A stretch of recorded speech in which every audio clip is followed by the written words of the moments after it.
How to change username on Discord mobile. Hello everybody, welcome back to the channel. Today I'll guide you on how you can change username on Discord mobile on both iOS and Android device.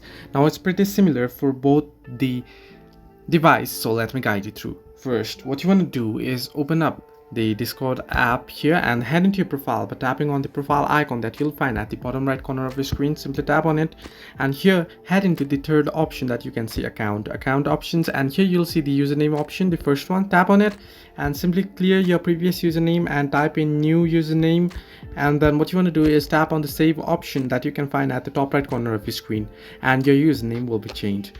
So this way you can change your username easily on both of your iOS device or Android device. Hope this helped you. Do like and subscribe, and do not forget to leave a comment down below if you have any further issues.